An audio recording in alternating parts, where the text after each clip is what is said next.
So with the announcement of Postal 2 Redux, for some reason, it reignited my passion to play Postal 2 all over again. And it got me thinking, these are exactly the types of games that I miss seeing today. Now that's what I call welfare reform. The wacky, fun, and downright stupid nature of the entire project is like legendary. The game definitely deserves a replay, and if you've never played Postal 2, you've committed a cardinal sin. Because it's one of the most wacky and controversial games ever made.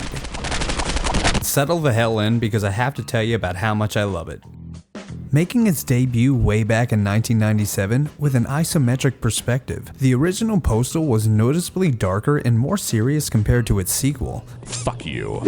But thankfully, the development team at Running with Scissors took a different path with Postal 2. They decided to embrace a more zany and fun approach, and by doing so, they created one of the most offensive and satirical games ever. Ah, jail, a small slice of urine-stained heaven, with a little sodomy on the side. Developed on what's now considered the primitive Unreal 2 engine, Postal 2 landed at a time when controversy in games was peaking. Violence in video games is a hot topic once again. The link between virtual violence and real crime continues to be an explosive topic. But with Postal, it wasn't just a new chapter for the series. It was a big leap into full 3D environments, and suddenly, the chaos and satire could be experienced from every angle. And seriously, Running with Scissors absolutely nailed it. Postal 2 felt revolutionary and just as unapologetic as fans hoped. The game follows the postal dude who moves his wife to a trailer park in Arizona for a new video game job, only to get fired on his first day. Nothing personal, man, but you're fired. What the fuck? From there, the game evolves or devolves into what I would call the pinnacle of the American dream. Running errands like buying groceries and returning library books, all while trying not to completely lose it and go postal on society. But to take that a step further, it is the American dream in a darkly satirical way because it exaggerates and exposes the mundane routines, frustrations, and pressures associated with everyday life in modern America. The game's focus on running tedious errands mirrors the routine and responsibilities that many people face. Would you like to sign my petition? Symbolizing the pursuit of stability and success that the American dream traditionally represents. But the game flips this ideal on its head by highlighting how these simple tasks can become overwhelming and maddening, reflecting the stress and underlying anger that can often accompany adult life. And the dude's growing urge to go postal, to me, symbolizes the psychological tension that comes from trying to conform to societal expectations, all while feeling trapped in repetitive, thankless obligations. Shit. Plus, what's more human than trying to get through the work week while encountering tons of unforeseeable issues and problems without trying to take one straight to the freaking jugular? But before moving on, and while we're on the topic of freedom, I want to highlight the incredible freedom of approach that Postal 2 gives you for nearly every objective. You can solve problems however you want, peacefully or chaotically, but the choice is always yours. This kind of open-ended design is kind of rare in modern games, where objectives are usually completed in a very linear fashion and straying from the path almost always means mission failure.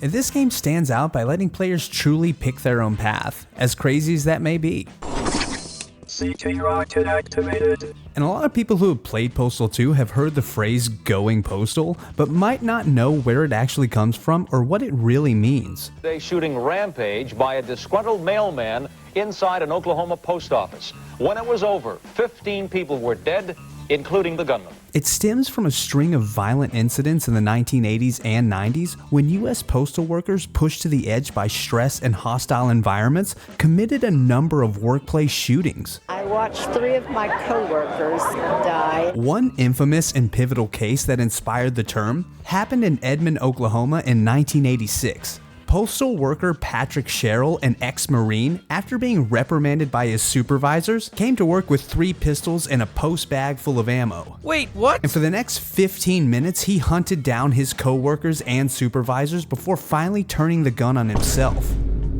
This tragedy still remains the deadliest workplace shooting in U.S. history, and it cemented the phrase in popular culture. I heard that.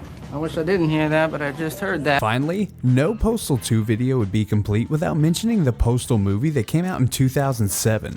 It follows the dude teaming up with his cult leader uncle to pull off a heist involving bizarre crotchy dolls, all while battling terrorists that are hiding in their small town of paradise. It's a chaotic and tasteless mess that's widely considered one of the worst films ever made, but it's probably one of the greatest pieces of shit I've ever seen. Paradise, here it come. And the movie really captures that feeling from the game for me, where an ordinary guy is just trying to get through the week only to be blindsided by one ridiculous disaster after another. Every attempt at a normal life quickly spirals into total chaos, and it's all about hanging on to your sanity when the world's falling apart around you. In conclusion, Postal 2's incredible core appeal, with the chaotic freedom, extreme satire, and its unique place as a boundary-pushing game that challenged norms, has become one of the biggest influences on sandbox game design, player choice, and controversial storytelling in video game history. Because it embraces its outrageousness and refuses to apologize for it, reminding us that sometimes the best stories are the wild and messy ones.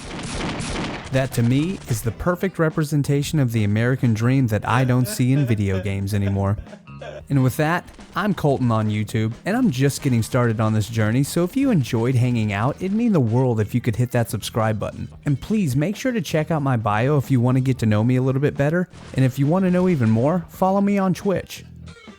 Thanks again for watching. I'll make sure to talk to you in the comments, and I'll see you in the next one.